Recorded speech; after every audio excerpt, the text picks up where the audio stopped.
few moments.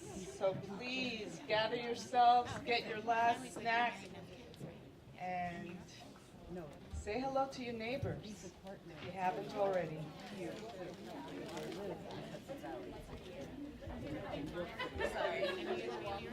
I live in New York and in my town. How are you? While we're waiting, I know everyone's, can I get your attention? Hello? Hi, before the next panel starts, I wanted to make an announcement. There's a card down on the registration table or where you check in. Pick this up. This is a campaign. It's a belated Valentine to everyone that I want you to show your love for Billy Avery because we're establishing an endowed professorship at the CUNY Graduate School of Health. So pick up a card before you leave. I meant to say it earlier. And it tells you everything you need to do to make your donation. We're almost there and we need your help. So please grab a card.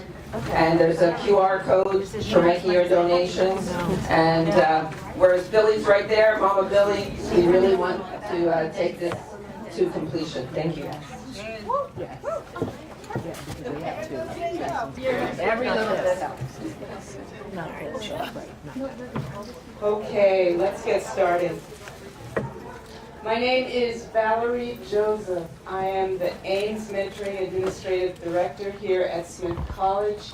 Ames stands for Achieving Excellence in Math, Engineering, and Science. I coordinate and support different programs on campus that help students succeed who are from our most marginalized populations. I'm so honored to be here. And of course, when Loretta asked me to do something, I do it. Don't we all? Yeah. Yay, Loretta! She has so much power. Today's plenary is the state of AI, genomic, and reproductive technologies. We are honored to have Dr. Rajani Bhatia, Dr. Deanna Minus-Vincent, Dr. Rosemary Garland Thompson, Dr. Jacqueline Luce, and Dr. Diane Tober. What we have asked them to do is to speak a few minutes about their respective topics, and then as before this morning, we will then open it up for questions. So on my left, we have Dr. Rajani Bhatia. It should turn green. Let go. There you go. Can you all hear me? Perfect. All right, so thank you to the organizers for inviting me, and I also just want to give a shout out to my colleague Ann Hendrickson and my research assistant Joe Paget-Hertz, who both contributed to a lot of what I'll be saying here. The question that animates this talk is, why should reproductive justice futurism contemplate effective altruism and long-termism? Reproductive justice movements have long pointed to population control as a major culprit in our experiences of reproductive oppression. We have resisted not only its policies and its practices, but key to the struggle has been teaching and learning about population control's ideological underpinnings in Malthusianism and eugenics. Understanding these ideologies helped us to better identify and resist population control in all its forms. As the forms of population control are changing, so too are the ideologies that support them. For the future of reproductive justice, it behooves us to try to understand what these new ideologies enable and foreclose, as well as how they compare and contrast to Malthusianism and eugenics so that we can fine-tune our strategies. Effective altruism and long-termism are concepts that make up a growing ideological cluster, which has been named TESCREAL by computer scientist Timnit Gebru and philosopher Emil Torres. TESCREAL is an acronym, TESCREAL, which stands for transhumanism, extropianism, singularitarianism, cosmism, rationalism, effective altruism, and long-termism. I am going to adopt their acronym, referring to both TESCREAL and TESCREALism, which you should understand as a set of related ideologies that include effective altruism and long-termism. I bumped into these concepts in the context of recent research into ecofascism while studying the screeds left by 3 self-described ecofascist mass shooters. Their shootings took place in close succession between 2019 and 2022 in Christchurch, New Zealand, El Paso, Texas, and Buffalo, New York. Each targeted a specific group: Muslims, Latinx, and Black communities. The screeds all pointed to high rates of immigration and birth rates of non-whites as factors driving a population replacement panic that motivated the shooters' actions. 2 mainstream discourses lent credence to these extremist ideas. The first is those focusing on overpopulation, or the ongoing neo-Malthusian blame of population growth for climate change and environmental degradation, something that I think many of you in this room would be familiar with. And secondly, those focused on a coming majority minority in which white populations would be eclipsed by non-white ones. More recently, a third population discourse referring to underpopulation or population collapse has contributed to replacement panic. I focus today on this third discourse, which is what led me to TESCREALism. In the same way, the 20th century movement to stem overpopulation had established foundations, think tanks, conferences, and advocacy organizations. There seems to be, oops, sorry, just, Did it die? yeah, Here's one. okay, thank you. There seems to be a similar pattern of growth in the social worlds related to underpopulation, just in the last 3 years. There also seems to be a broad spectrum of political orientations that take this position. For example, the NATO conference, which took place in Austin, Texas in December of 2023, to create a coalition among libertarian techies and conservative trads over their shared concern for falling fertility and to foster pronatalism, is moving full speed ahead into a second conference planned for late March this year. Its organizers note the advances of their movement, including the political rise of J.D. Vance, Musk, and the overtaking of natalism from antinatalism on Google Trends. But let me backtrack to 2022, which is when this movement began to emerge. In 2022, Elon Musk's ex-posts on population collapse and birth rates began to rise precipitously, just as his foundation gave $10 million to UT Austin to build a population well-being initiative. The initiative is run by liberal population scientists like Dean Spears and Mike Russo, who in their new book, After the Spike, describe falling fertility rates as an existential threat to humanity, on the same scale as climate change. Their main argument is that people are good for progress, and so dramatically declining birth rates will lead to a free fall in all things important to human well-being. Importantly, they cast depopulation as a global crisis, similar to population bomb narratives of past, which disqualifies immigration as a potential solution in national contexts. The liberal population scientists have backgrounds in economics and philosophy, unlike a tradition of Gates-funded population research with concentrations in epidemiology and public health. They converse with the effective altruism and long-termism movements stemming from 2 closely connected institutes at Oxford University, the Global Priorities Institute and the Future of Humanity Institute.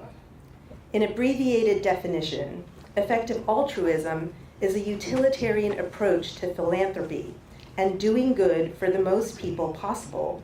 And relatedly, long-termism is the idea that we should act today according to the needs of as yet unborn people living in a distant future, rather than fulfill the short-term needs of the current population. But these future people are not necessarily what we imagine when we think of humans today. TESC Nick Bostrom, for example, projects a long-term future with a 10 followed by 58 zeros-sized population of cognitively enhanced digital AGI humans. The liberal population scientists, supported by the Musk Foundation, also wrote a chapter for an edited volume, Essays on Long-Termism, that was organized by the Global Priorities Institute. Their essay, called With a Whimper, Depopulation and Long-Termism, conversed with William McCaskill's book, What We Owe the Future, including its focus on existential risks to humanity. In it, they project that humanity is 4/5 over, and that alarming rates of fertility decline will lead to a precipitous fall in human population size, eventually to zero, after it peaks at 10 billion. So how can we interpret these fears of depopulation as drivers of population control when they seem so opposed to the Malthusian premise of overpopulation? Malthusianism provided a justification not to give aid to the poor, because it would ultimately be wasted through their presumed tendency to overbreed. Take, for example, Garrett Hardin's famous lifeboat ethics. The lifeboat is a metaphor for the Earth's limited carrying capacity, meaning that not everybody can survive in the context of limited resources, and those on the lifeboat are justified in denying a chance to get on it to poor swimmers outside to ensure their own survival.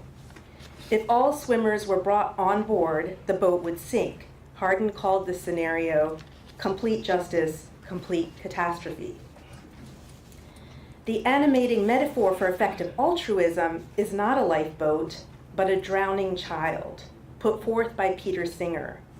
In this case, an implicitly privileged person who encounters a drowning child should save that child, even at personal risk to themselves. Morally, according to effective altruism, we are just as obliged to save that child if we saw it drowning next to us, or if they are thousands of miles away on another continent, say in Africa. On the surface, it seems wholly opposed to the lifeboat. But both lifeboat ethics and the drowning child ethics are animated by utilitarianism, the idea that producing the most good for the most people involves rational calculation and economization.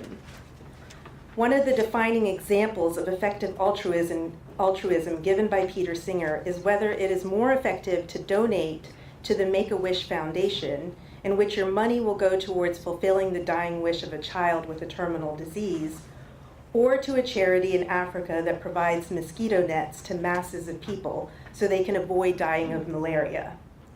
For effective altruists, you should donate to the latter because it will save the most lives.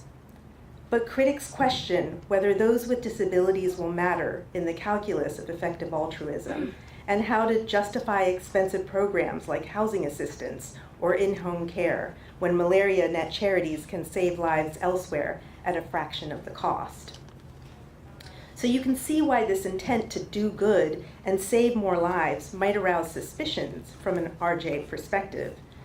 We should also recall that population control was largely carried out on a do-good development agenda, pitched as a way for countries in the global south to get out of poverty.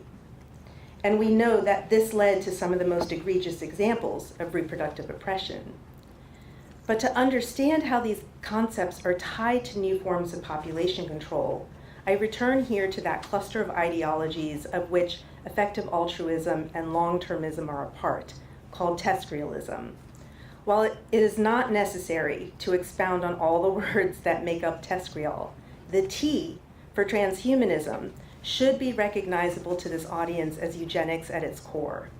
Transhumanism was originally conceptualized by early eugenicists like Julian Huxley, but developed during a second wave in the 1990s. The idea is not merely to improve the quality of human genetic stock by weeding out presumed inferior people or promoting the reproduction of those deemed superior.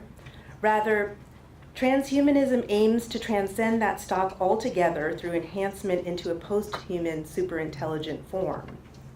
Transhumanism, along with the rest of the TESCREAL bundle, are popular among a tech elite that envisions a techno-utopia that involves engineering a new post-human and post-scarcity stage of evolution, an AGI future of enhanced humans and abundance that envisions colonizing space.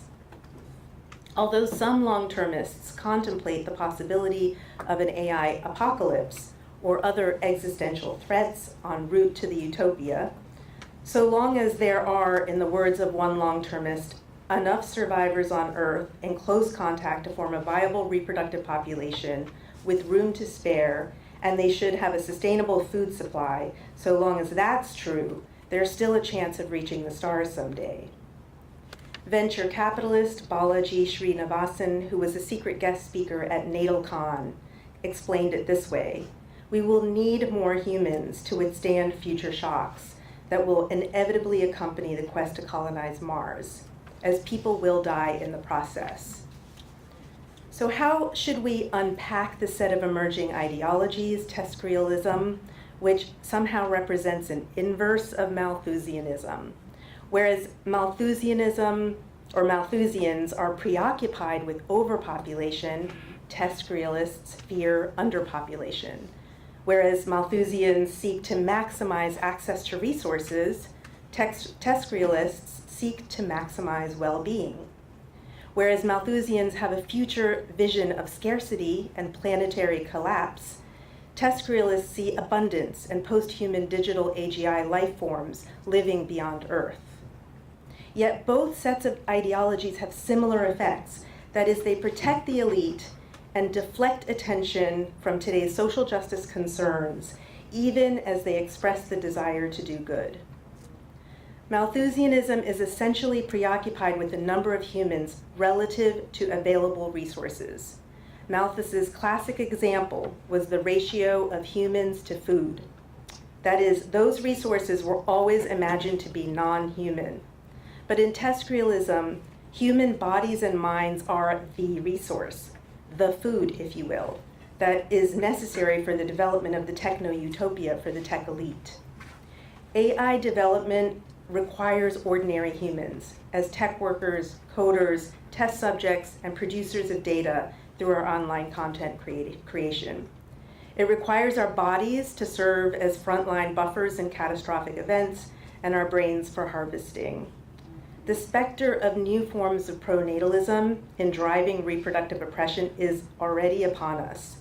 Reproductive justice movements will have to contend with these new forms of pronatalist population control and AI accelerationism, speeding up AI tech development without any regulatory breaks, which is now being advanced by our current administration on an international stage. Thank you.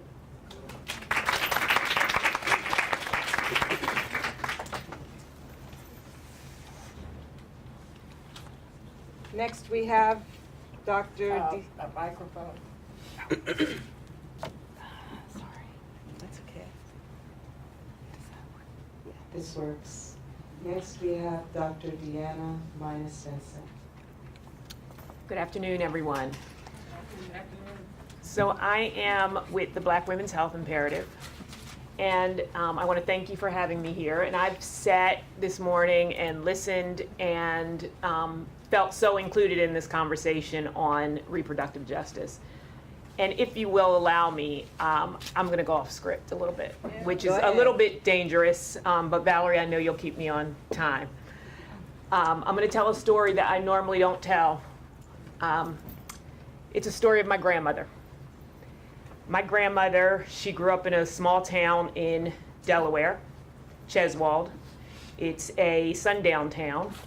She was a Delaware Nanticoke and a staunch Seventh-day Adventist. She left the town when she was 17 years old and married a man, a black Irish Catholic in Philadelphia.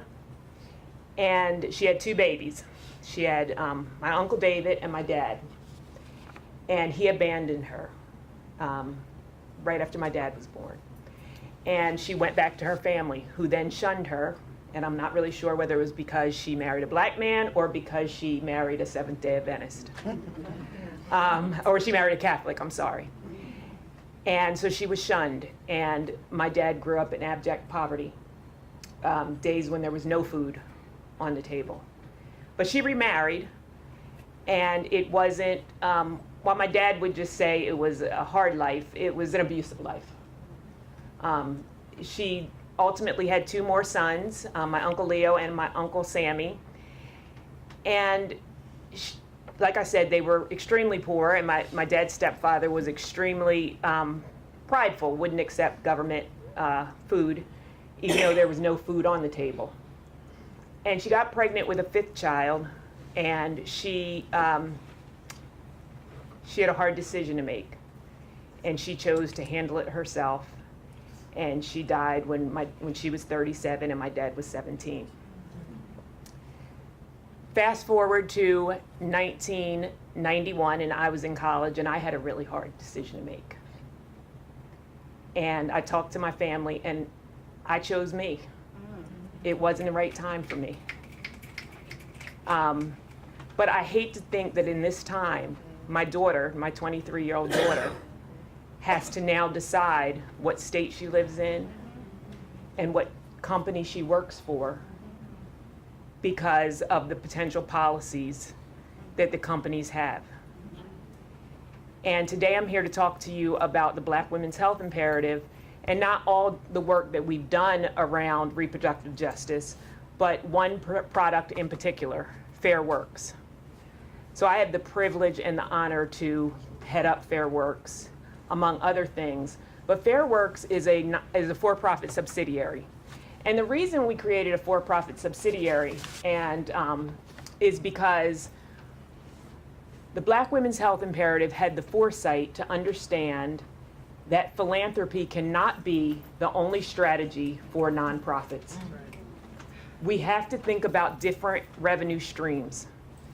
In my mind, I've spent my career in organizational systems change and building nonprofits, government agencies, and healthcare systems. And in my mind, philanthropy should be to innovate and not to keep the lights on. And so the Black Women's Health Imperative really wanted to think about how can we build an organization side by side to feed the enterprise, feed the mission, and feed our nonprofit strategy.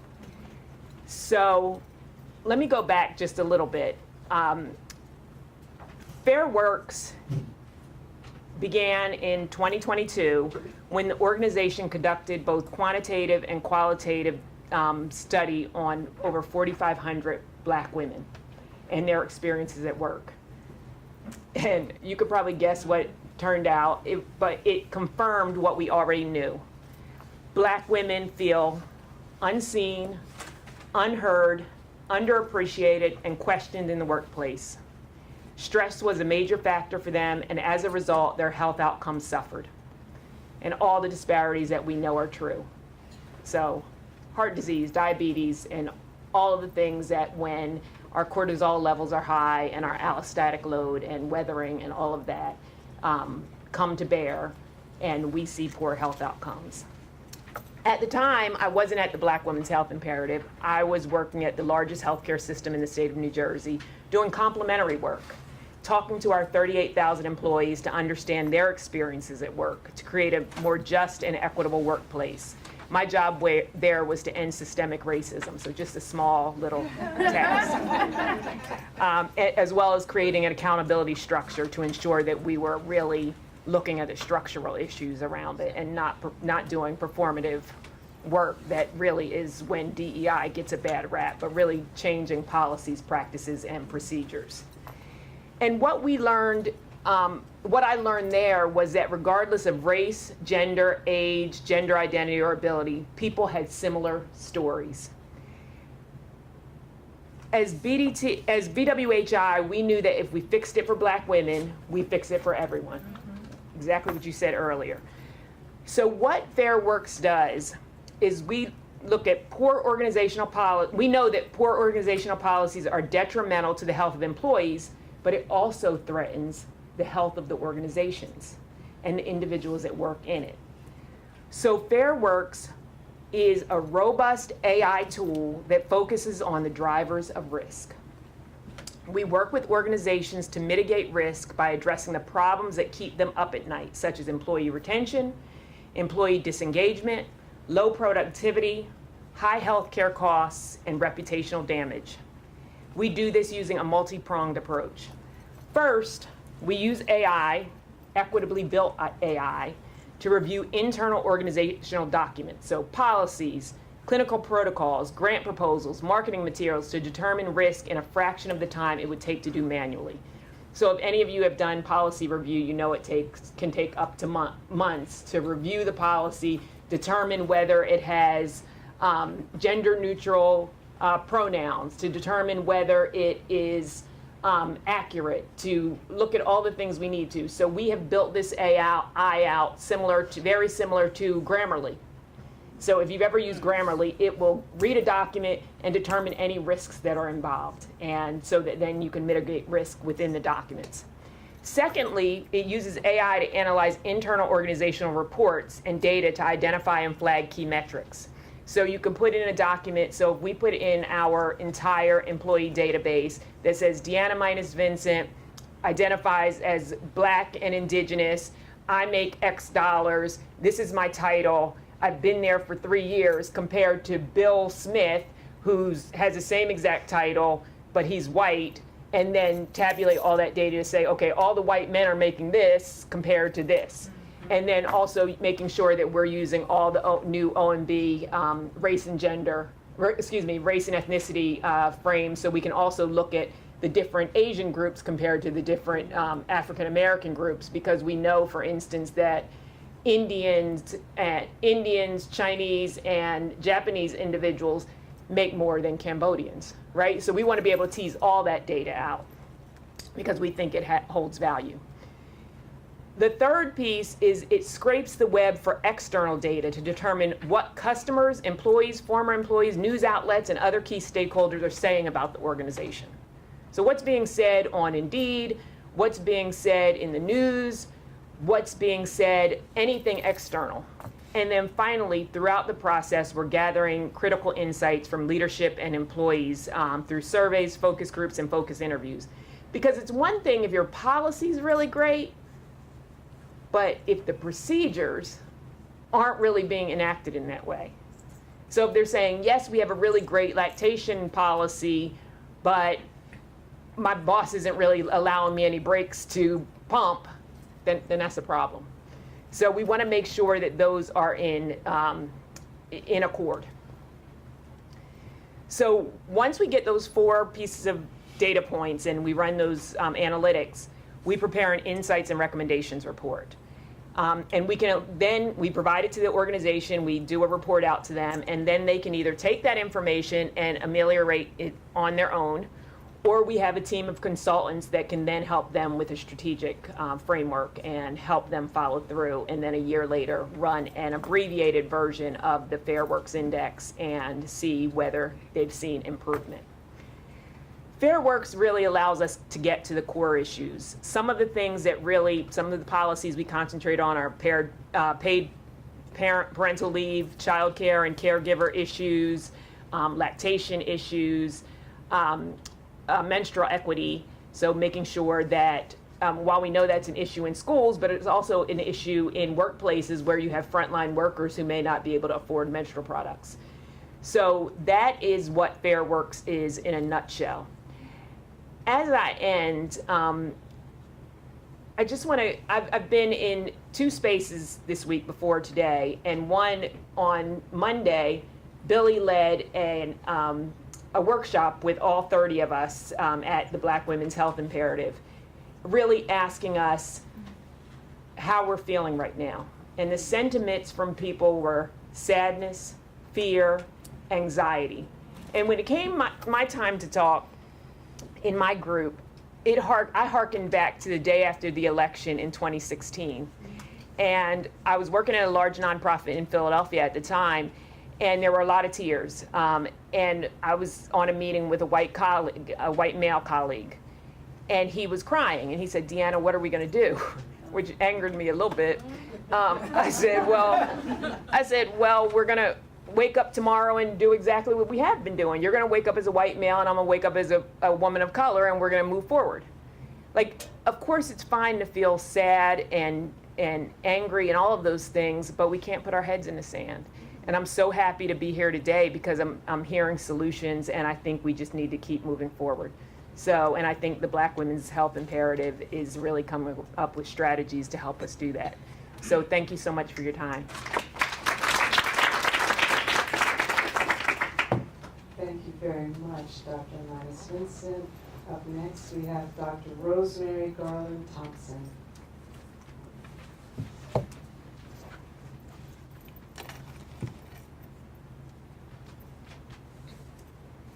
Thank you.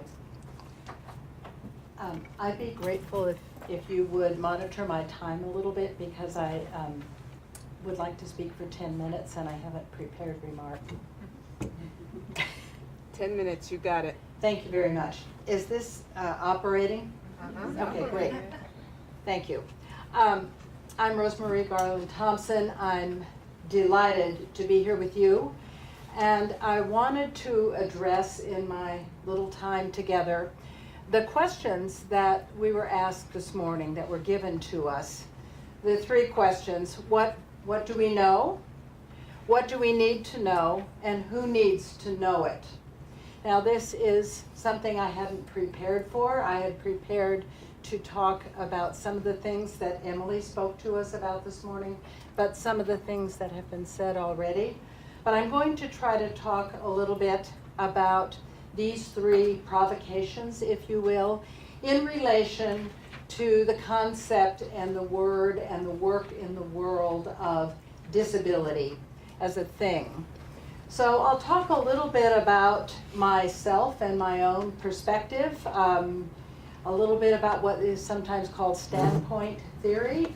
In other words, acknowledging where the voice and the knowledge and the perspective that I'm putting forward here is coming from, and in other words, a verification of that claim that the personal is political that came to us a long time ago.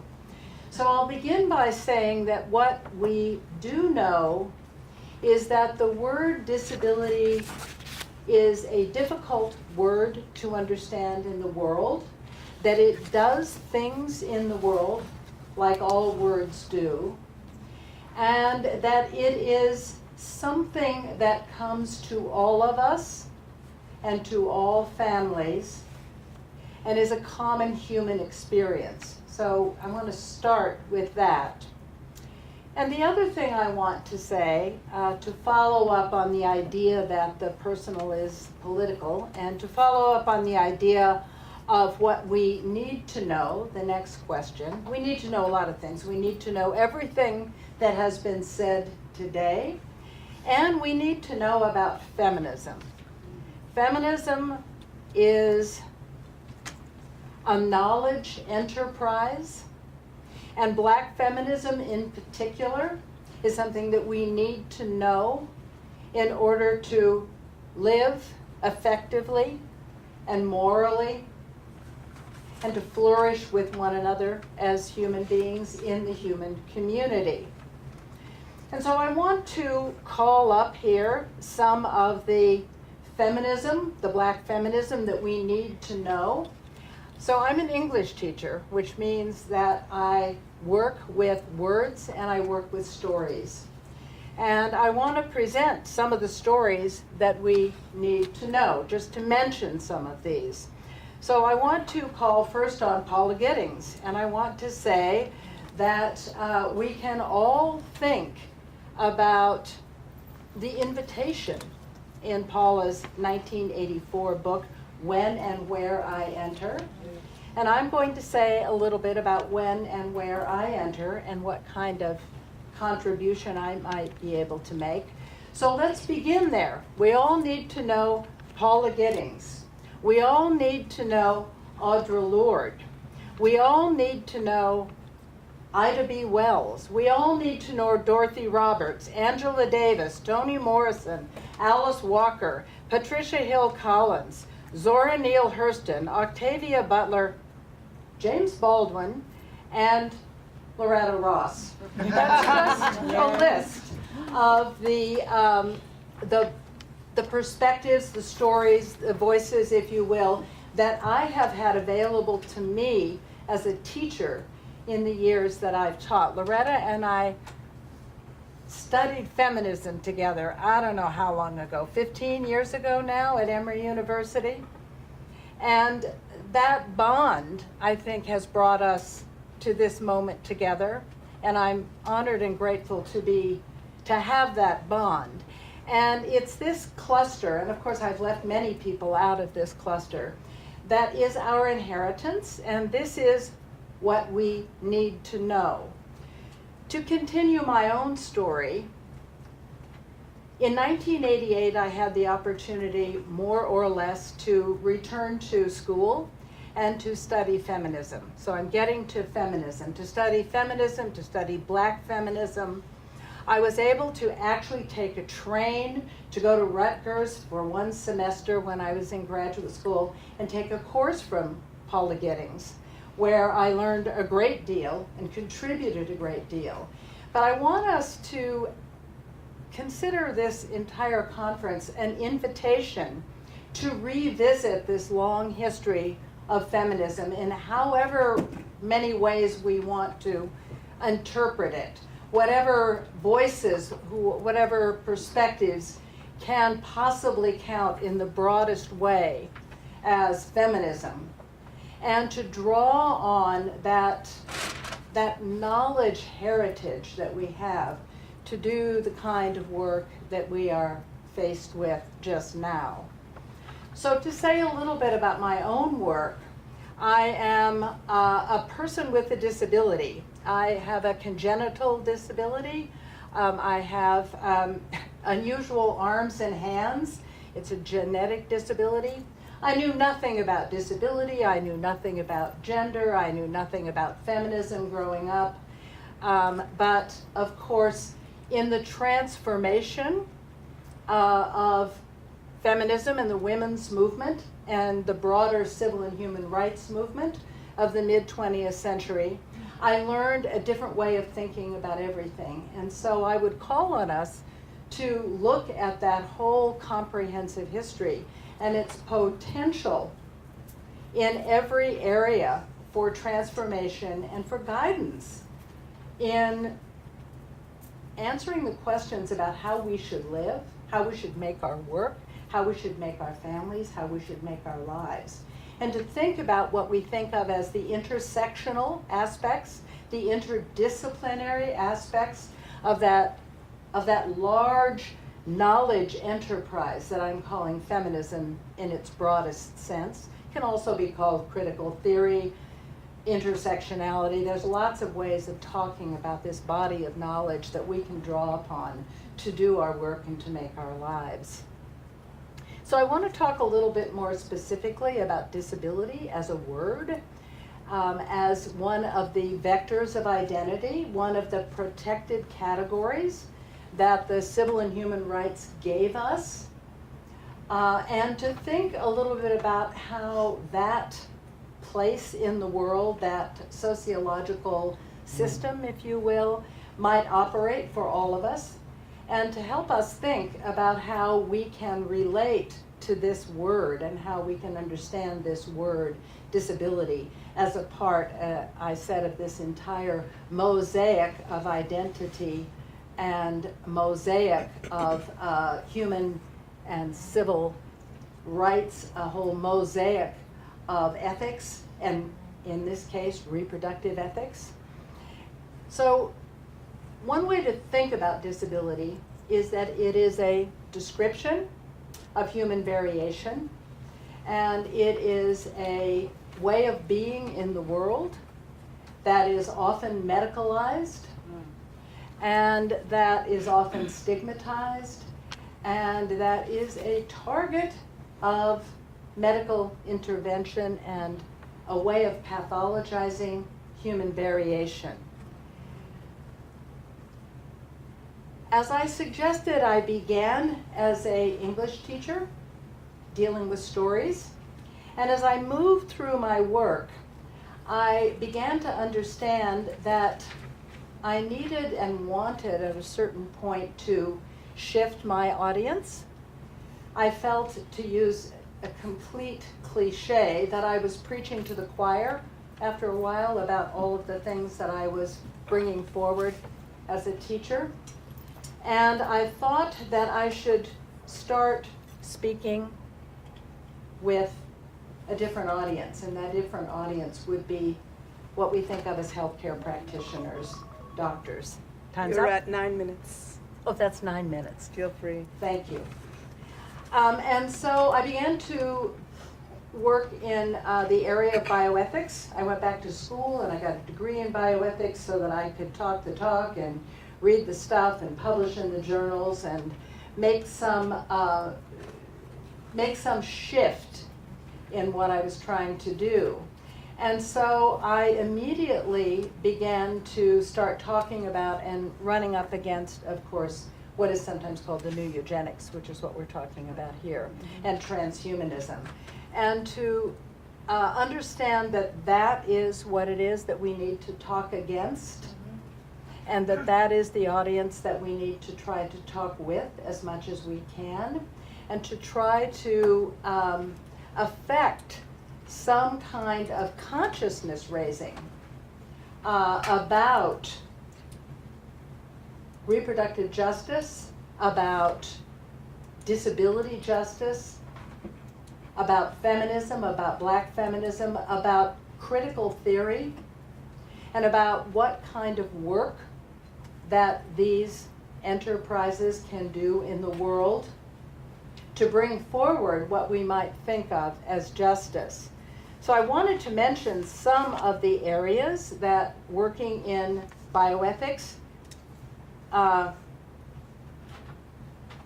those of us who do this kind of work in bioethics might need to think about, and that is to think about the irresolvable ethical conflicts and the competing interests between what counts in medical practice as harm and what counts in medical practice as benefit.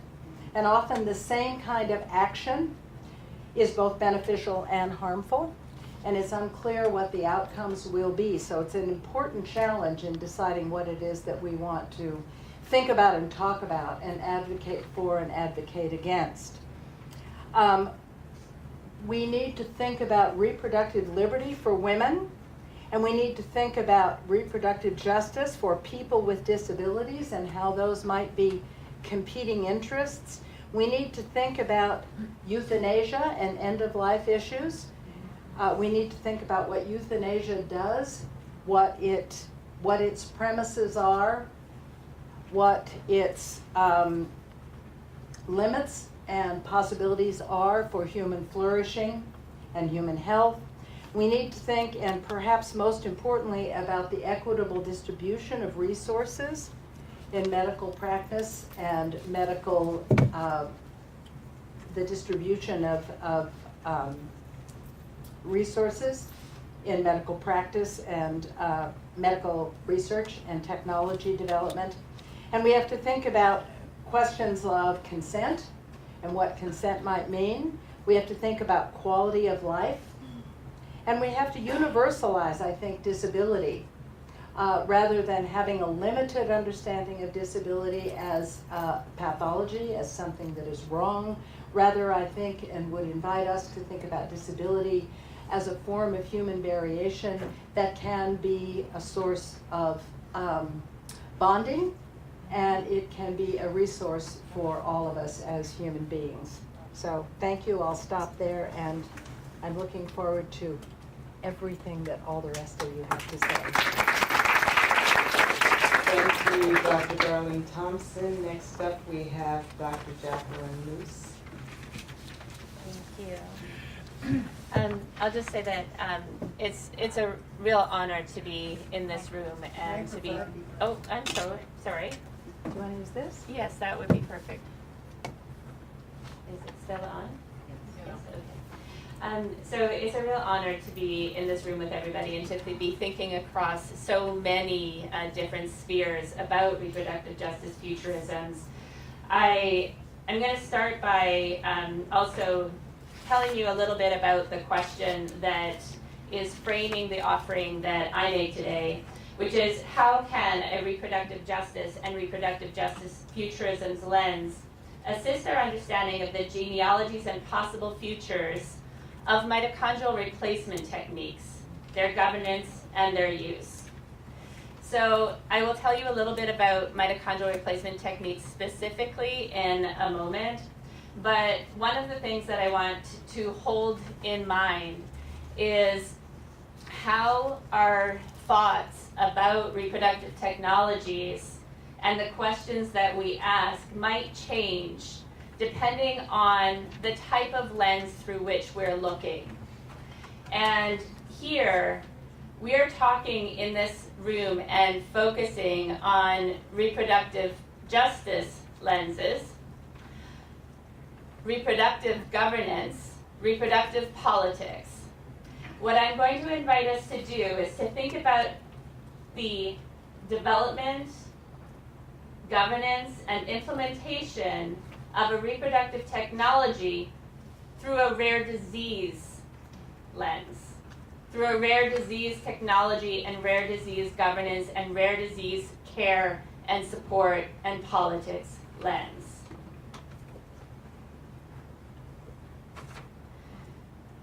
So reproductive technologies are very often represented as therapeutic interventions. Reproductive technologies are very often not therapeutic interventions for those whose bodies and body minds experience the interventions.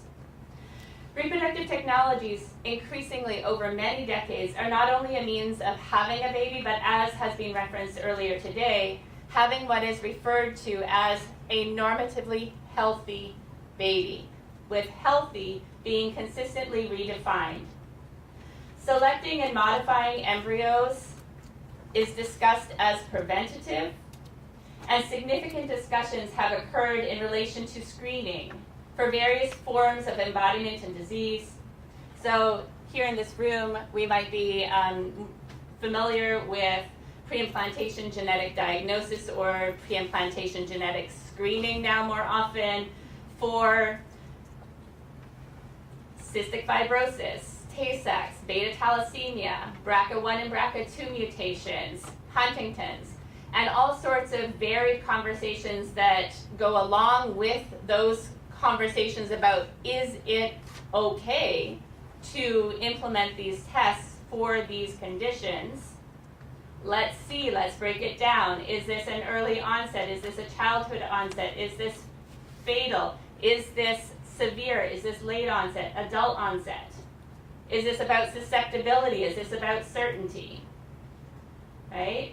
So we think about these conversations and we think very often in a number of spaces, maybe we've had them, right? But as has been mentioned today, maybe we haven't had these conversations. Maybe what we think we've conversed about has been within particular frames, within particular jurisdictions, with particular communities, within particular sets of national legislation, with particular people who are impacted or affected or in German but often. So what do we know? I'll also situate myself in terms of where I come to in terms of my engagement with mitochondrial replacement techniques. I started my early activist scholar work working with birth workers and the regulation and implementation of midwifery as an autonomous funded profession in Ontario and British Columbia.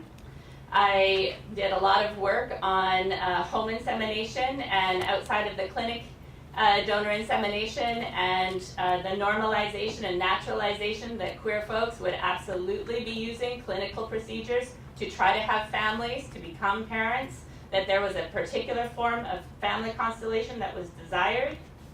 I then did a lot of research on egg cell and embryo donation for somatic cell nuclear transfer and pre-implantation genetic diagnosis in the UK, and absolutely left the assisted reproduction realm. I went to work with rare disease patient communities about how they formed organizing strategies, how they collaborated with scientists, how they designed research programs themselves, and in particular neuromuscular diseases and in particular mitochondrial diseases. While I was pregnant and stepping back and stepping out of all sorts of work and conversations and heavy stuff, mitochondrial replacement techniques came on the scene for the community with whom I was working. The scientists who were behind the development of the techniques were those with whom I was working a decade earlier on some research. So all of a sudden I was, as people were sending me these notices, and I'm like, what happened? Sorry, I wasn't paying attention. I had all these memories flooding back in terms of the conversations that happened around the first license to try to figure out whether or not these techniques could be developed, and the conversations about the media coverage, which may make mitochondrial replacement techniques more familiar, which is this is going to involve the creation of 3-parent embryos and 3-parent children. So a real specter of queerphobia that is being mobilized in order to raise and challenge the development of this technology. Gets people kind of banded around a certain conversation around who are appropriate parents, what are appropriate family constellations, but doesn't necessarily enter into other conversations or spheres.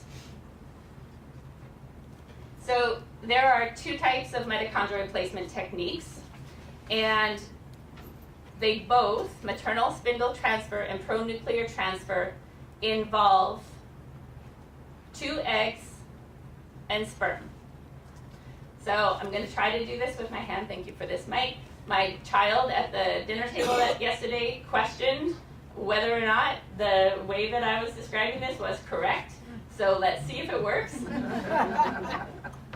So you have the egg of an intended parent, the egg of a donor. You are, for maternal spindle transfer, going to remove the nucleus. You are going to enucleate the egg cells, each egg cell. This intended parent's egg cell has what are considered to be faulty mitochondria. The donor's egg cell has what are considered to be healthy mitochondria. Mitochondria are the organelles that are in all of our cells that are really highly responsible for generating energy and are responsible for a number of different conditions, embodiments, neuromuscular and metabolic conditions.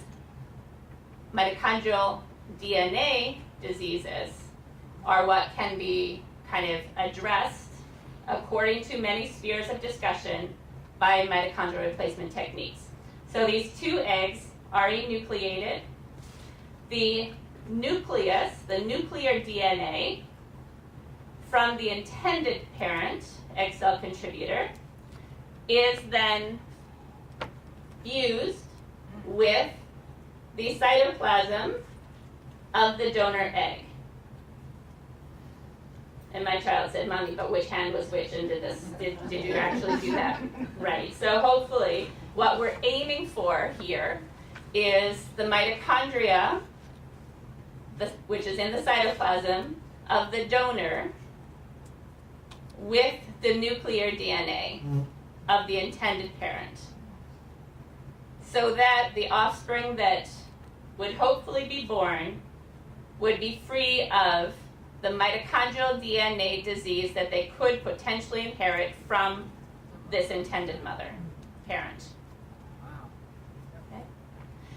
Pronuclear transfer is very similar, except for what you do is you take both eggs you fertilize both eggs, and then right at that early stage, you remove the pronuclei from both fertilized eggs, and then put the pronuclei of the intended parents, that egg, that fertilized egg, into the one with the healthy mitochondria. And then you hopefully, in the end, have an individual free of mitochondrial disease, but mitochondrial DNA disease.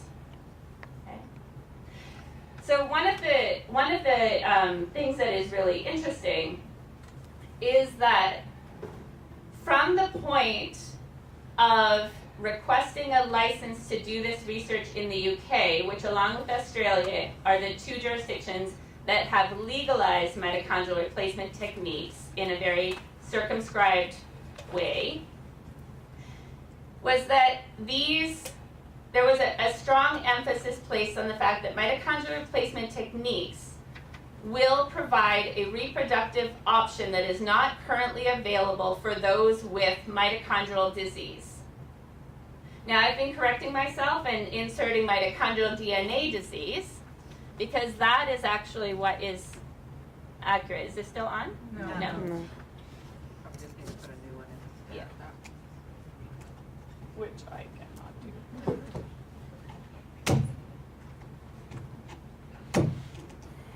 So one of the things that that happens is that there's an idea of rare disease, and mitochondrial diseases are considered rare diseases.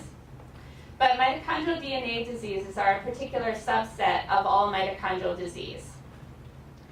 And mitochondrial DNA diseases and mitochondrial disease are distinct in that it's mitochondrial DNA diseases that would be assisted by this technique. Other mitochondrial diseases can be caused by nuclear genetic differences that impact mitochondrial function. Right? The presentation or representation of mitochondrial replacement techniques, mitochondrial replacement therapy, mitochondrial donation as a reproductive option for rare diseases, I suggest, enables the conversation to remain contained. It enables an image of smallness. Rare diseases are rare, so that the numbers of individuals using the technologies that are new, experimental, raising a number of questions, the number will be small. Therefore, in public discourse, the impact would not be large. However, although the representation was in relation to rare diseases and the legislation that was put into place and approved in 2015 in the UK, 2022 in Australia, means that only those with severe mitochondrial DNA disease can access these technologies, knowledge is not containable. Right? Knowledge is not containable. And there have been speculations back when I was doing my PhD research on, long before that, so late 90s, right? That reproductive success rates, for example, by IVF or other ways, are influenced by mitochondrial function. And so in the late 90s, there was an idea of cytoplasm transfer and injecting eggs, rejuvenating them with the cytoplasm of other donor eggs. This then has resurfaced, and mitochondrial replacement techniques are being used outside of these jurisdictions, in all sorts of jurisdictions, and marketed not only for mitochondrial DNA disease, but for fertility issues that are understood to possibly be related to lower mitochondrial function. So people who are older, people who have had unsuccessful IVF cycles. And so one of the questions that I would like to raise is, what do we need to know?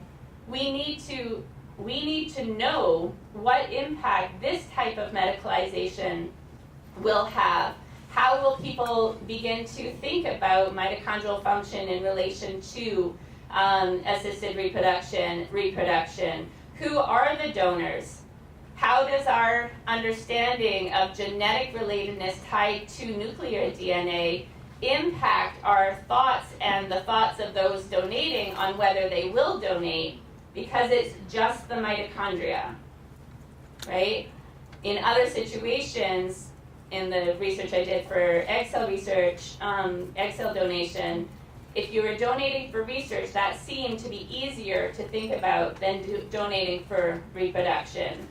But we've heard many questions about the unknowns that we continue to have around these different practices. So what is shifting and thinking about rare disease technologies in relation to reproductive technologies and reproductive justice? What does it do to our thinking? And I'm happy to share later the speculations of clinician scientists who specialize in mitochondrial disease care about these emerging technologies. Thank you. Thank you, Dr. Bruce. And last but not least, Dr. Diane Tober.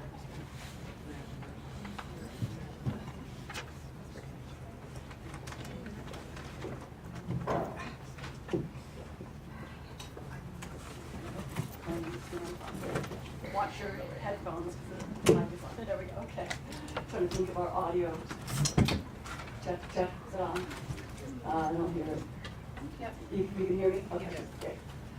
I'm like everyone else here. I'm so grateful and honored to be here, and I'm so pleased to have been invited to share a little bit about what I know about egg donation. I've been conducting research. I'm a medical anthropologist. I'm a professor at University of Alabama, and I've been conducting research with egg donors for about 13 years now, and including looking at how egg donation operates internationally. I had an NSF-funded project that examined egg donation in the United States and Spain, two very popular hotspots for fertility treatment with donor eggs, and also two different locations that operate very differently in terms of regulations, how donors are selected and compensated, and the issue of anonymity. And so what I really want to talk about is how eugenics and capitalism are intertwined and operate through the donor reproductive body, and how who's selected as a donor and how much they're paid, how they reflect sort of broader social, political, and racial biases in not only in American society, but also globally.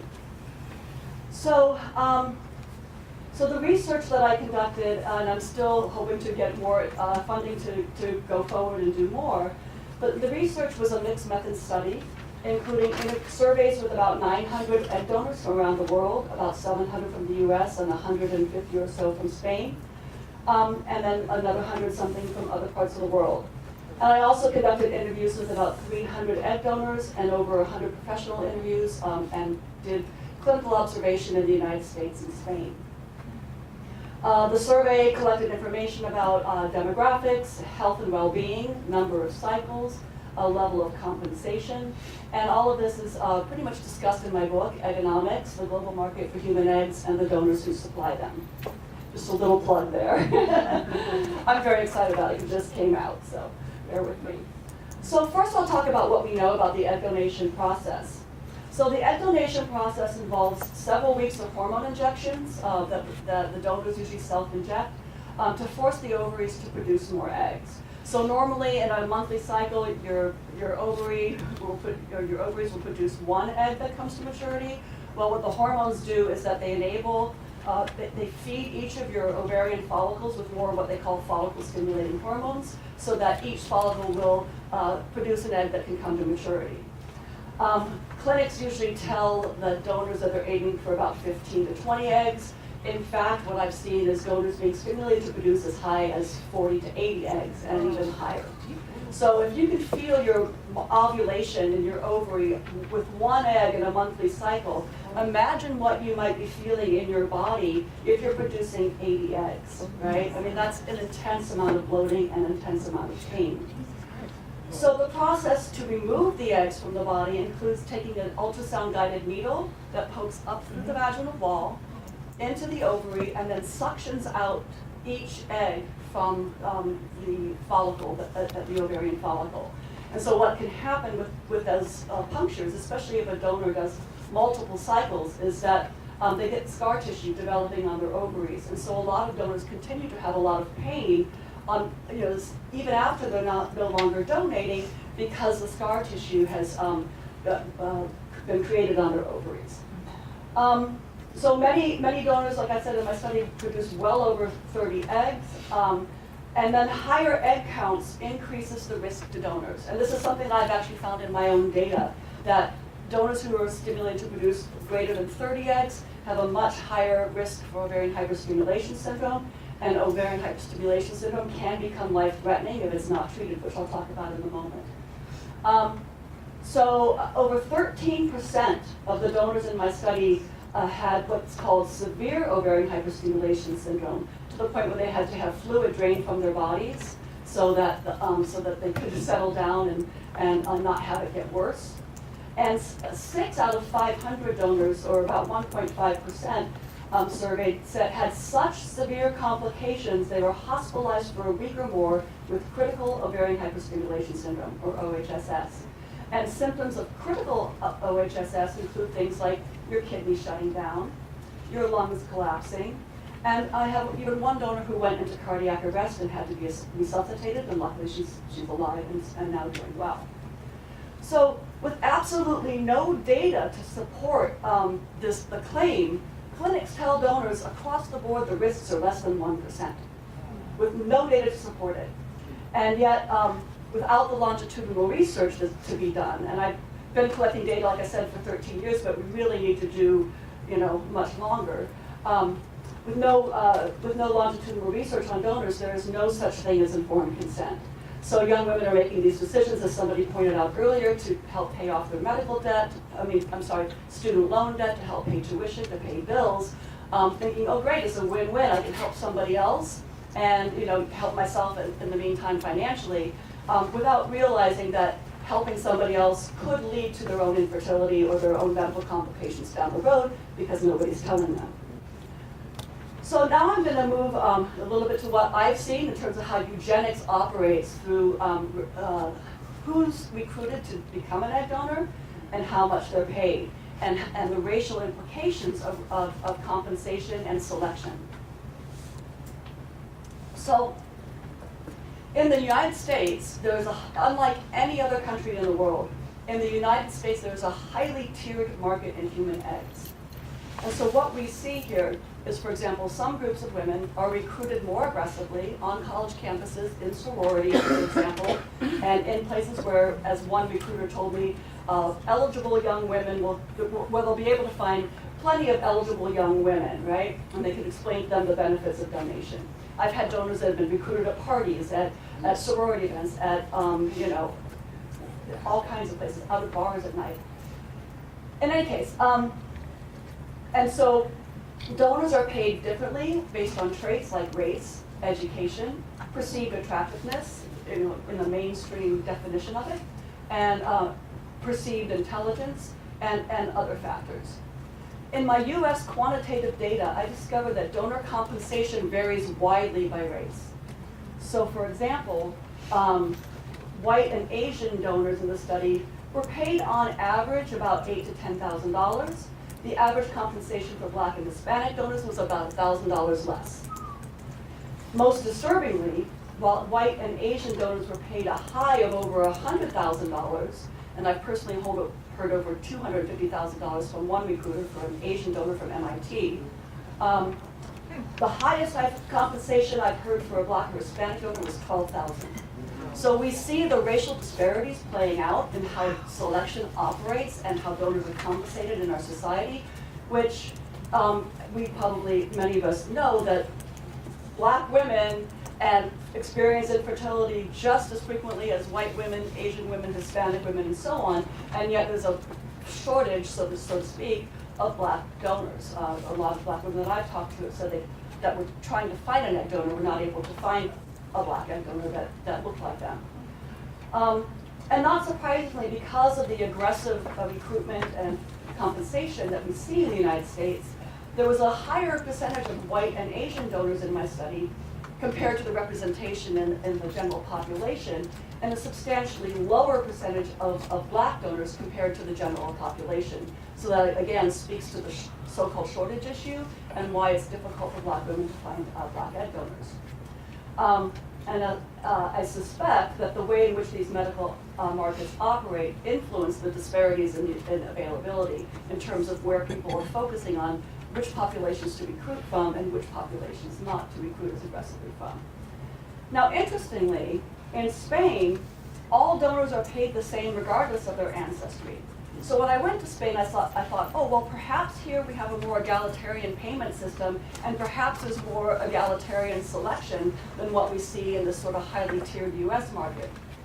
Well, unfortunately, in fact, this is not the case. In Spain, the drive to recruit what they call European donors remains high, with a particular focus on recruiting recent Ukrainian immigrants from the war, Russian, Romanian, and Spanish donors, with some donors from South America, especially from Argentina, who have Spanish but not indigenous ancestry. So indigenous-looking women will be screened out, while Spanish-looking women or or Hispanic women with a European ancestry will be recruited. And I actually even also heard one doctor tell me that he likes to source his egg donors. This was a German doctor in Spain. He said, I like to source my egg donors from South Africa because you can get white donors cheaper there and they're more racially pure than more expensive American donors. So there's a lot to unpack here in terms of how these medical practitioners are thinking eugenically and how that operates in the world through egg donation. So in Spain, where clinics, where anonymity is required, unlike the US, the law also requires clinics to phenotypically match donors and recipients, often using facial biometrics and other biomarkers. So in Spain, an intended parent cannot look at a profile like we see here in the United States. They cannot choose their own donor from a profile. They can't see any images of her or anything. The clinic does all the selection and keeps it all behind closed doors, so to speak. So the human egg market is driven by the dynamics of supply and demand. However, the perception of demand is based on a system filled with racial bias. The demand is perceived to be higher in some groups compared to others. And as I mentioned, while Black women experience infertility just as much as women from any other group, and straight and gay couples also seek out Black donors, in the industry, the demand is not taken seriously. In fact, in talking to agency recruiters in the US, they frequently told me things like, well, we don't seek out Black donors because there's not as much demand, or that Black people don't experience infertility, or that Black people cannot afford IVF. And so all of these are, of course, fallacies and mythologies that persist in this clinical system that's designed to serve some people but not to serve others. And when donors fill out their profiles, they often include very enticing images. I was actually surprised at how eroticized some of the images of donors are on some of these websites. I've seen donors in bikini shots in their profile. When I was at a conference, I saw one image of a donor standing on a platform in yoga pants and a camisole, and it rotated all the way around. So you can see the full body rotating on this sort of spindle. And it just felt to be, and I was in Spain at the time, it felt to be like, jamon hanging from the, the imagery was just so much like a product and a piece of meat rather than a human being. And donors often talk about how these profiles are similar to making online dating profiles where they put their best features forward. In the US, where parents can choose their donors, it's like ordering from a menu, and it further drives up the compensation. So with this supply-demand dynamic that we have in the United States, you have intended parents trying to outcompete each other for the so-called high-demand donors and trying to outbid each other and pay more so that they can get the donor of their choice. And so-called high-demand donors will often be under pressure to do back-to-back cycles. So they'll say, hey, I know you just finished the recruiter will say, I know you just finished a cycle like last month, but we have another couple waiting for you. Can you do another cycle right away? And so they'll get this pressure to keep it going forward. Another way they do it is like if a donor is reluctant, the agencies will offer higher compensation on a subsequent cycle to entice them to do it again. So for example, one high-demand donor I spoke to from Taiwan of Chinese ancestry was paid $20,000 on her first cycle. She was quickly recruited to do a second cycle for $35K, $40K on her third, and then she started having menstrual complications. Her period was not coming back to normal, and her body was starting to feel like out of sorts, bloated, and just not like herself. So she told the clinic when they called her again that she wanted to quit and she wanted to remove her profile from their database. The agency recruiter then said, well, this couple just saw your profile and they're really excited about you. It would break their hearts if you reject them. So there's the emotional manipulation, right? And then then the agency recruiter said, well, how about 50K? And Sue said no. How about 60? No. How about 70? 75? And at 75, Sue finally relented. She said, I figured it could help me put a down payment on a house because I was about to get married. So after her last retrieval, Sue's health condition worsened, and she has been given a diagnosis of infertility.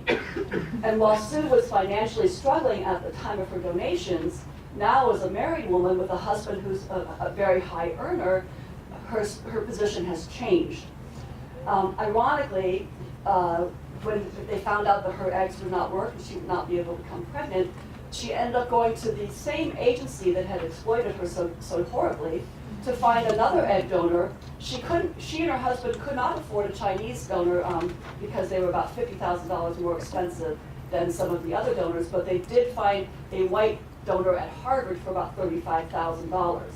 So here, this woman had been damaged by the industry, and yet when it came to her infertility, her position shifted to where she and her husband were looking for a donor that, was musical, was an engineer, had a background in science, and so on, and was, of course, pretty. So the consequences of being high demand.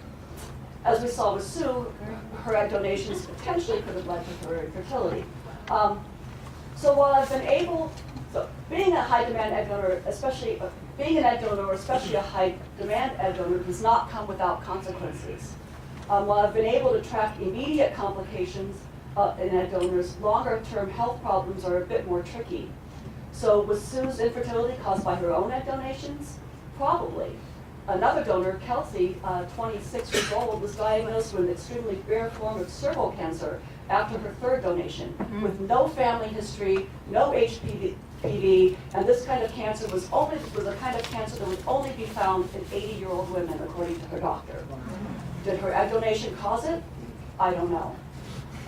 Maggie was a 28-year-old donor who almost died from estrogen-positive breast cancer with, again, no family history, and after her 10th donation. Did it cause it? I don't know.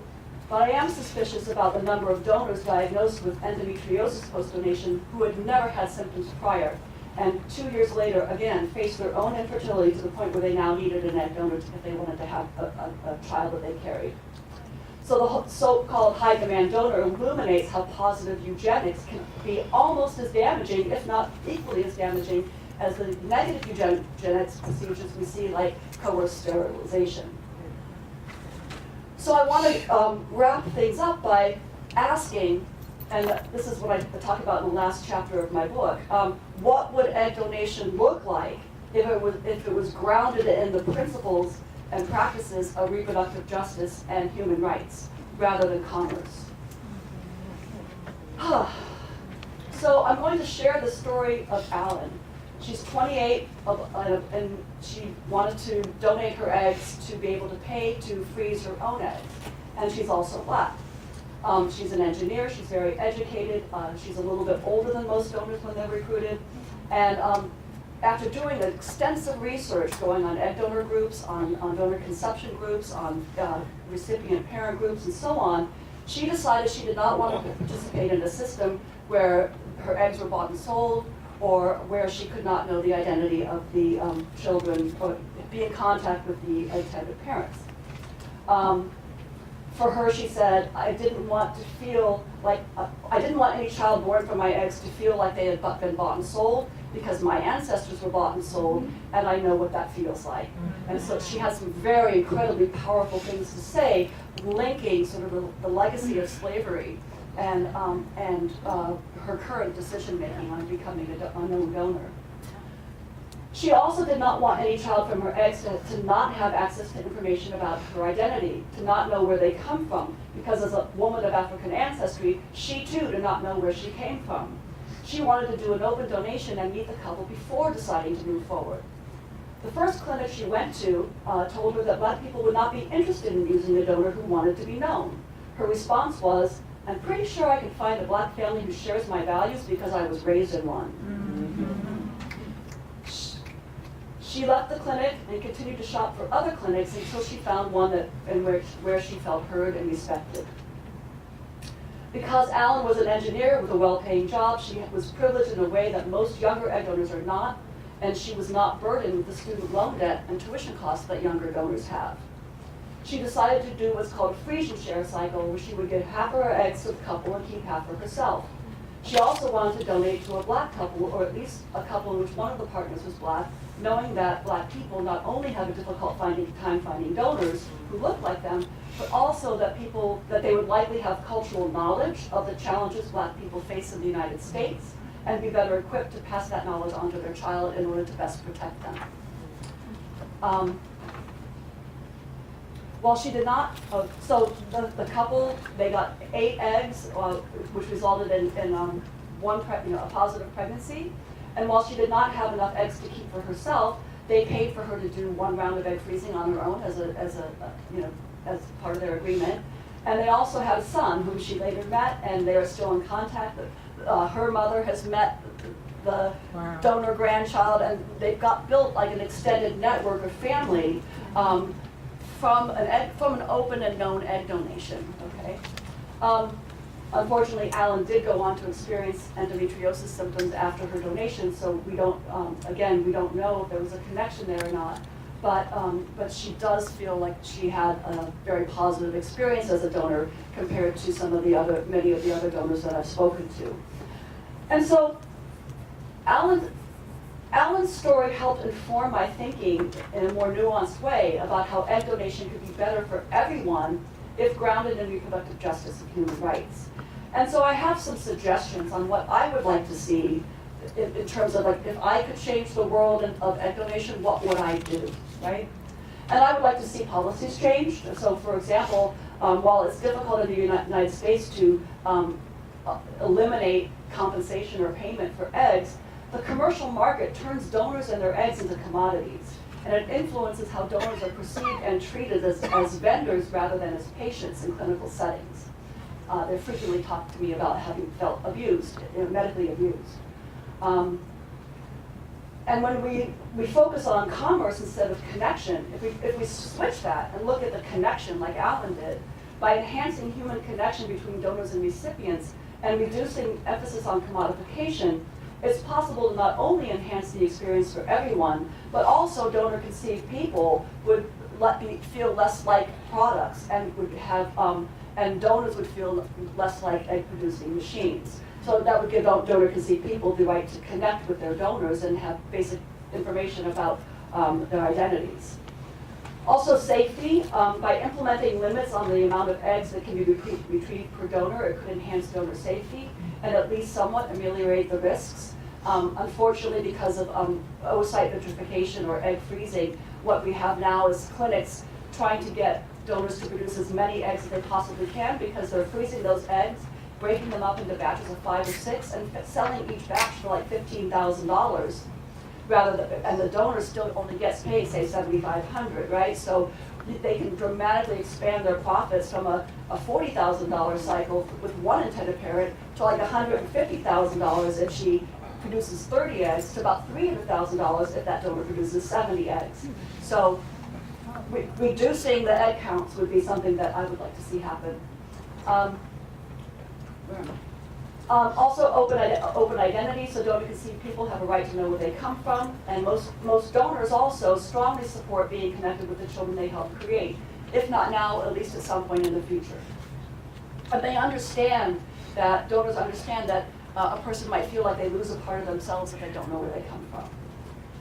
And then a registry is needed. Now, Spain has a registry where they track donor cycles, and they stop donors from donating after 6 cycles.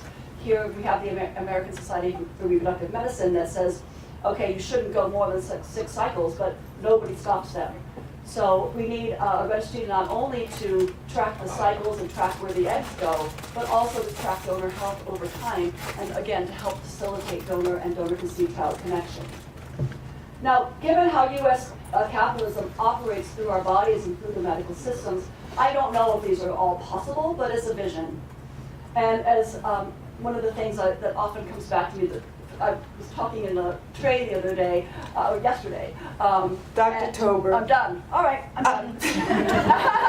This was my last sentence, but I'm done. Give us your last sentence. Okay. I was talking about, I was going to say about Ruha Benjamin's book, Viral Justice, and imagining how to grow the world we want.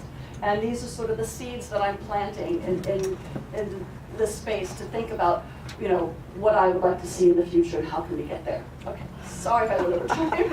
Thank you, Dr. Tober. Please join me in thanking all of the panelists. We have some time for questions or comments. I am going to be very militant about protecting our break, which will be at 3:15, so we have 15 minutes.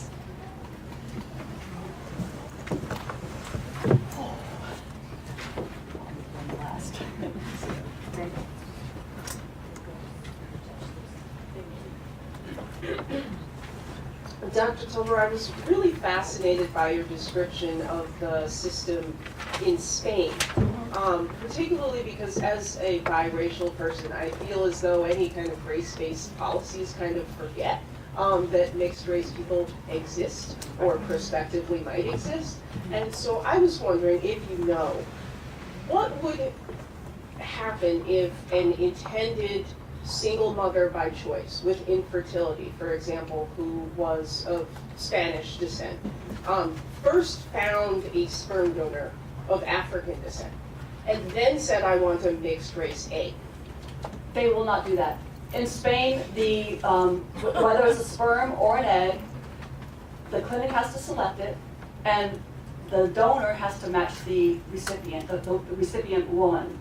So even if in some clinics, even if a mixed race couple comes in, they will not use an egg, and potentially not even a sperm, of somebody from another race that does not match the recipient who's going to be carrying the child.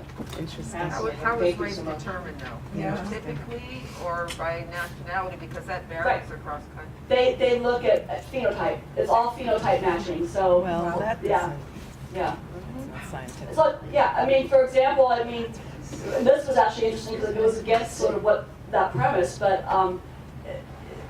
they have a hard time finding Asian donors in Spain, so they try to get the closest proximity they can. And they said, well, sometimes if they have the right features, we can use a Peruvian donor. Because right now, so Chinese Spanish people might not think that a Peruvian is close enough, but the Spanish clinicians do. So it's a strange system. Yeah. Yeah, they're very similar to adoption. It Right. is very similar to adoption, Right. absolutely. Yeah.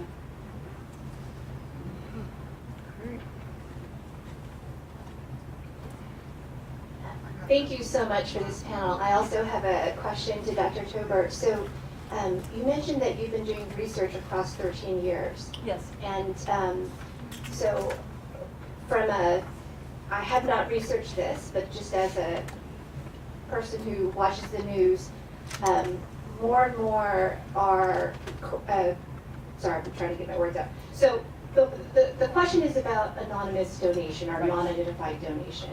And I'm wondering from the perspective of egg donors, across the 13 years, as more and more people are saying, I want to find out who my genetic parent is, and courts are unsealing documents, and states and countries are changing their policies, are you seeing more of a reluctance to donate because there's greater consciousness? Okay, great. So you're not seeing people. So with your story about the Taiwanese woman who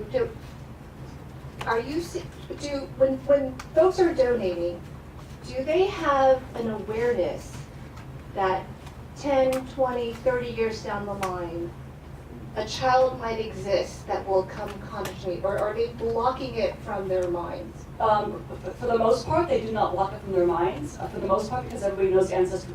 The more recent ones, everybody knows of ancestry testing. Yes. And so they're like, okay, I know that anonymity doesn't exist anyway, so whatever. The older donors, Yes. like the ones that are now in their 40s and 50s and so on, are actually using ancestry testing, kids, consumer ancestry testing, so they can connect with their donor-conceived children, or at least make themselves available to connect. And even 13 years ago, when I started doing this research, most of the donors were open to the idea, or even preferred non-anonymous donation, but they were told by the clinics that only anonymous donation was permitted. And so they didn't have the option of being non-anonymous. Most of them would have chosen non-anonymity. Now what's interesting too, in my survey data from Spain, where it's mandatory anonymity, most people don't know about ancestry testing yet. And the Spanish professionals have told me, oh, well, it won't be an issue here because in Spanish culture, we all know where we come from, right? It's like a relatively homogenous group. And this is what doctors told me all the time. Yet, in fact, just the other day, I interviewed the first donor that I've been in contact with from Spain, in Spain, who has done ancestry testing, has met several cousins, and is aware of and hoping that her donor-conceived kids' offspring will be able to find her at some point in the future. That case is rare, but even for the donors who thought that they, even for the donors donating under anonymity, about 60%, as far as I can recall, the numbers are in the book, but 60% or so were okay with were undecided. Another 30 or so were okay with hope that they could actually someday meet their kids born from their eggs. And very few, like 10%, wanted absolute anonymity. And yeah, I'll just leave there so you can ask their questions too. And that's really interesting, as it's been affected by the developments in adoption. Yes. That's all. Over there. Thank you. I feel the need to stand up apparently. I'm going to stand up. Not sure who would be able to answer this question, but probably someone up here. I'm curious about infrastructure for embryos that go unused. So for example, someone who might be in a couple, freezes their embryos, gets pregnant naturally, and then have embryos there. Is there an infrastructure to connect embryos that are not going to be used with people who need them, specifically someone who can't afford them, so a free embryo? Thinking specifically of my godbrother who is trying to get pregnant with his husband, and there's all these embryos, right? What does that look like? Well, so as far as the embryos are concerned, there are some places, especially like more Christian-focused places that, do quote-unquote embryo adoption. Lisa Cromer has written about this. I don't like the word adoption when it comes to embryos because it's obviously very problematic. And in Alabama now, embryos, according to the Supreme Court, have rights of personhood. But for the most part, people will put up their embryos for donation if they want to. But people have a hard time in general holding on and letting go of those embryos because they don't know, they don't want to destroy them, they don't know, it's a very murky area. But in Alabama, people were trying to ship their embryos out of state so that they'd still be able to use them elsewhere. But it's clinic by clinic basis, unless he goes to one of those agencies that does those embryo adoptions that are mostly Christian families and so on. I'm just going to add on to that in terms of a different type of an infrastructure. So not in relation to embryos being made available for reproductive purposes for other individuals or couples, but rather an infrastructure that determines what happens to embryos that are not transferred. And so I think that one of the greatest shifts that we have probably seen in the last decade or so is, or perhaps especially in a European context, is a shift towards single embryo transfer. And what that is doing is also shifting the stimulation, the hormonal stimulation protocols. And so if you don't have, so there are a number of variations and clinics have varied, and I'm drawing on older research for the moment, but one of the things was that there were different things that happened within clinical spaces and within conversations that rendered kin connections to some of the embryos that came into existence and non-kin relation to others. So whether it was the, now it might be more intense morphology screening. Earlier it was less intense screening, but kind of like intuition and judgments about, okay, we have these 7 embryos, we are going to transfer 2 in this cycle, and the freezing protocol is to freeze 4. If you do not have 4 in addition to those 2, then none will be transferred. And so the infrastructure, then none will be frozen, sorry. The infrastructure then had another need for those embryos to do research to either improve IVF procedures, to figure out pre-implantation genetic testing protocols, to do somatic cell nuclear transfer back in the early 2000s. There was a lot of research need for those embryos. So the different ways that clinics determined how many embryos could be frozen as a batch, crass wording, or used for research was really important. But the idea of not wanting to let go of embryos or wanting to know where those embryos are really played in kind of the stories that people told after both successful and unsuccessful IVF cycles. And so one of the things that kind of probably has to still happen in terms of policy and consent is to introduce different types of clarity and possibilities for revisiting the questions of connection, right? So that people have a better understanding of what they have signed off on. Because when you're signing off in the context of treatment, and especially in the context of trying to have a child, in my experience, people really did not know what forms they signed. But when you don't get pregnant, you also don't want to talk about it anymore.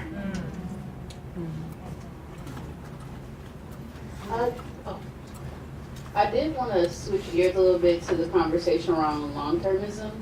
And so I was really fascinated by the discussion, and particularly about the future of colonization on Mars and who will get to be there.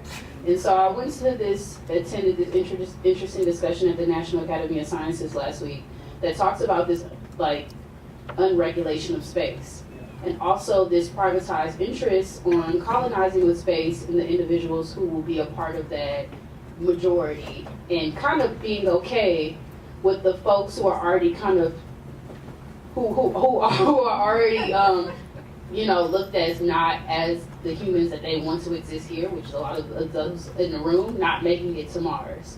And so what do you think and they kind of just talked about how the geospace may be the next geo war, in terms of, at one time, the only people who could get to space were governments. Now you have this privatized political interest, like Elon Musk with Starlink, and this kind of battle of who's going to get there first, who's going to be able to colonize in space. Theoretically, from the discussions that you're having, what now do you think is the geo conversation that's invested in this long-termism discussion? And I just want to kind of dig more into your thoughts about this new world that they're kind of create, which is why they're not kind of invested in this global climate conversation here.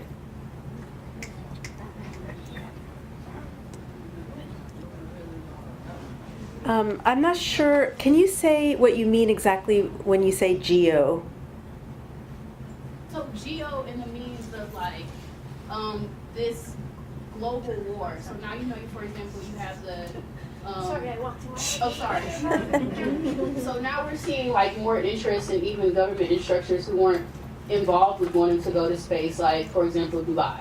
They now are partnering up with different countries to be in the conversation, a part of who explores space. And then we're kind of seeing this geo war that's happening in space in terms of the like Starlink, all the satellites that are going up, because there's no regulation in terms of how many satellites that go up. And now when we're starting to lose darkness around the world because of how bright these stars are. But in that discussion is this idea of who gets to go to space. So we now see these billionaires who are investing, like they did with the Titanic, to go in the ocean, to be a part of these transits now, and wanting to really determine who will be a part of that exploration and then life on these other planets.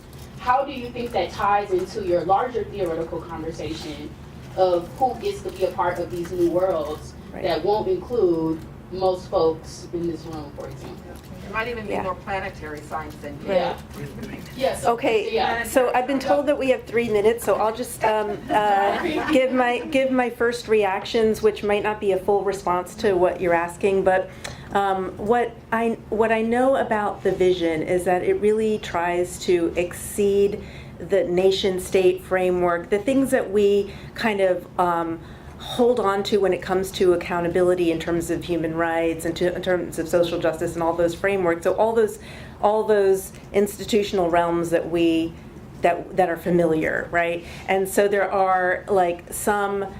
Like the one person that I mentioned, Balaji Srinivasan, he organizes these network schools, and literally people pay to go like to the location is often secret, but the last one was in Malaysia, and the idea is that we're going to be moving to Bitcoin, currency, that AI will be the new determining factor in like in legal realms and decision making.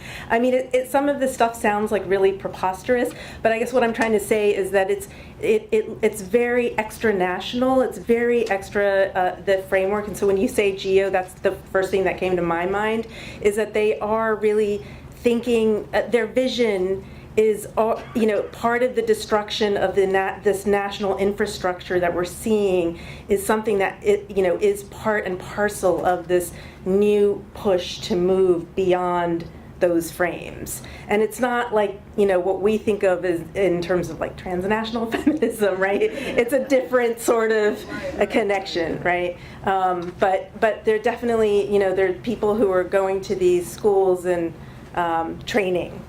So. Billy? Yes. You have 1 minute. It will only take 1 minute.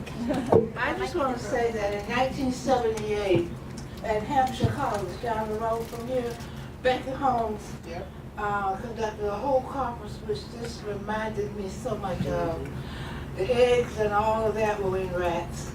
And we said, well, what did they do with the female rats? They killed them. They explained to us what cloning was. So let me just tell you, keep up this line of work. You professors, keep bringing this to us. It was a conference between activists and professors. They took their papers and put them to the side. And they were women in the room just like us. And they laid it out because these are the folks who are going to be doing the sister asking the question about Mars and all that kind of thing. Made me so glad I'm 87 years old. I would not be here for that part. This is the right way to go, Loretta. You got it. Thank you very much to all of you for your questions, to our panelists. We are on break, and we will see you at 3:30 back here. Cutting it off. I know, because we can go on and on. This is so fascinating and disturbing. Yeah.